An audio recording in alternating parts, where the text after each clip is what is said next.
Amen. And ano pa po ba? Meron pa po ba? Anybody who wants to give thanks to the Lord? Any testimonies?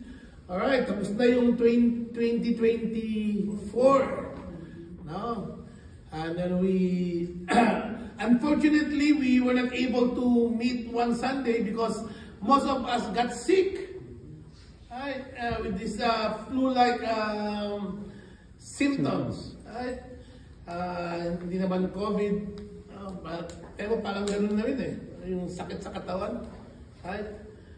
Now, okay, wala na po, let's proceed to the preaching of the word. I'm excited to introduce a new sermon, and actually I told the leaders that our theme for this year, 2025, is Rooted in Christ.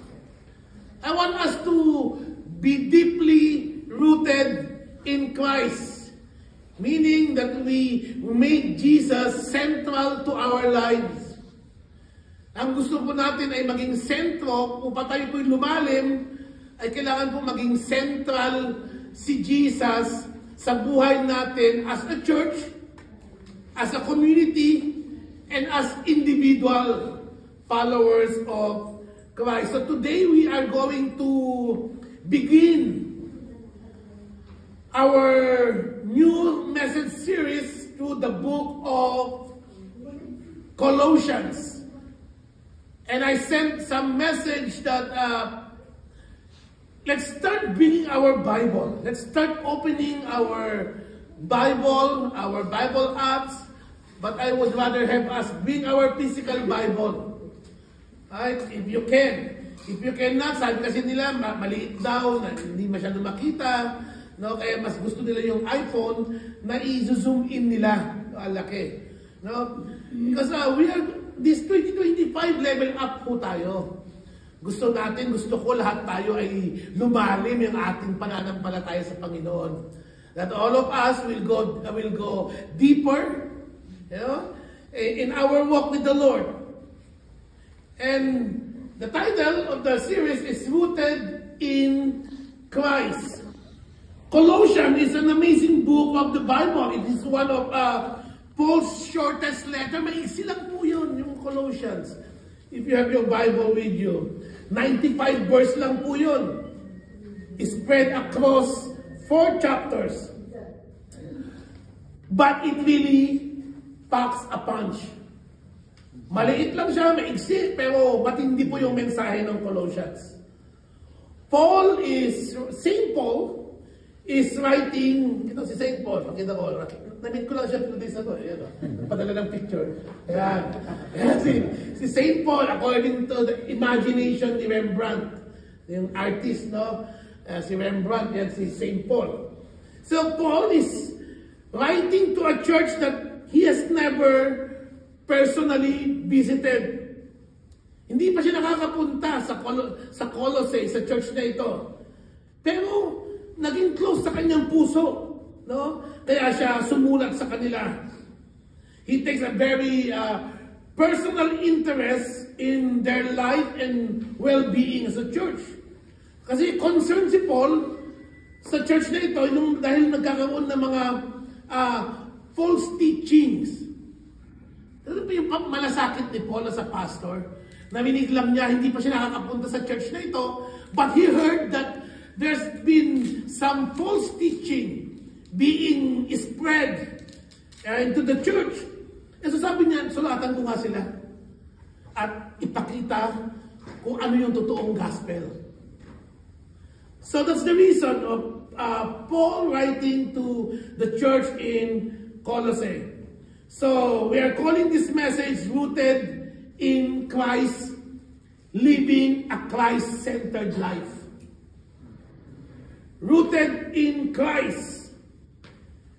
For you to be rooted in Christ, it means that you make Christ center of our life. And as a pastor, I'm sometimes guilty of not making Christ center of my life. There's always this tendency that the center of my life is my family.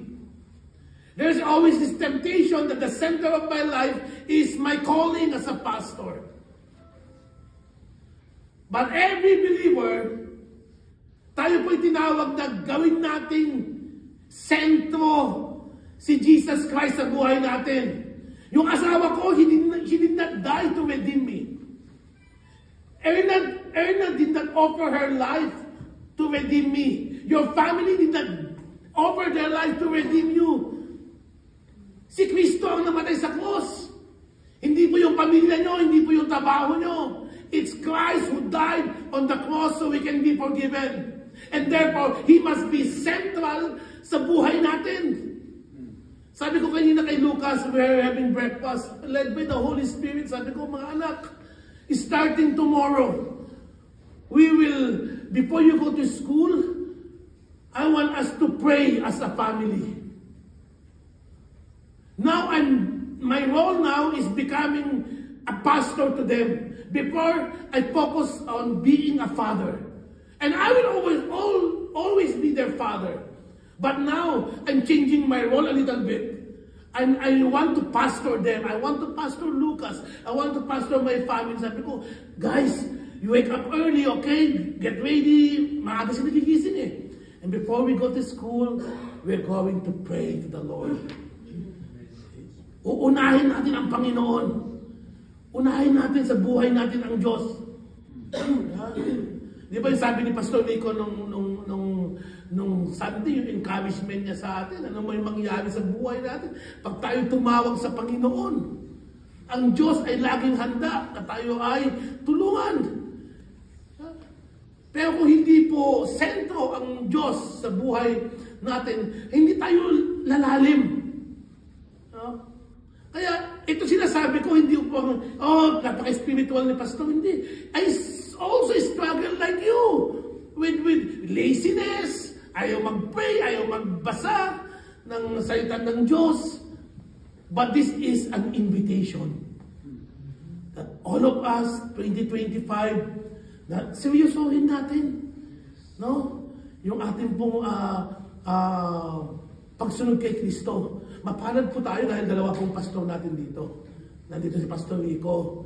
Nandito po ako. Ito po ang calling ko. Tinawag ako ng Diyos na pagpastoran kayo.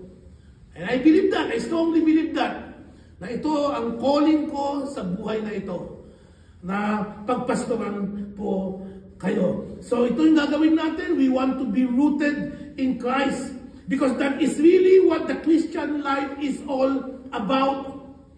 Whether we are dealing with the same problema ng mga Colossae noon or not, the answer is still the same.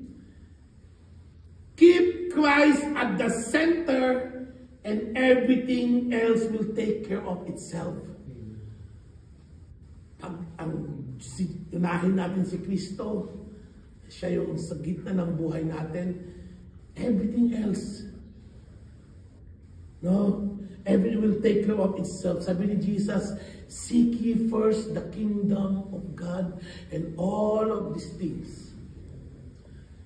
Seek ye first the kingdom and His righteousness, and all these things shall be added unto you. Manalangin tayo. Panginoon, kami po'y lumalapit sa inyo. Buksan niyo po ang isipan ng bawat isa. Let us make us excited, Father God, of 2025. Lord, taon na ito, ang taon na amin po lalago po kami. We will go deeper in our relationship with you, Father God, upang sa ganon, ano ba mong mangyari? In 2025, we are rooted. Hindi po kami basta-basta masisway, matutumba, sapagkat malalim po yung aming pong roots sa inyo, Panginoon. And I pray, Lord, for your Holy Spirit to move mightily sa buhay ng bawat isa.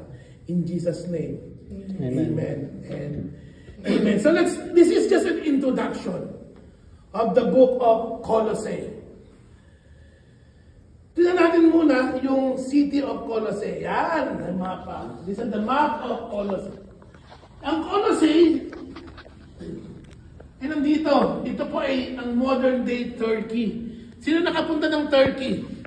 Hindi pa ako pasapor na tikman ko masarap. Ito yung modern day Turkey.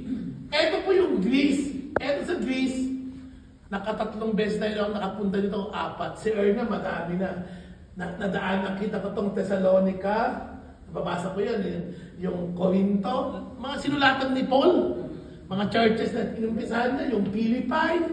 Alam natin yan eh. Nandito yan, pag pumunta kayo sa Greece, from the airport, pag nag-drive kayo, ganyan, makikita mo, Corinto. Na gano'n nakalagay. Parang, wow, dito naglakad si Paul noon. Dito sa Athens, dito siya nag-preach. Si St. Paul.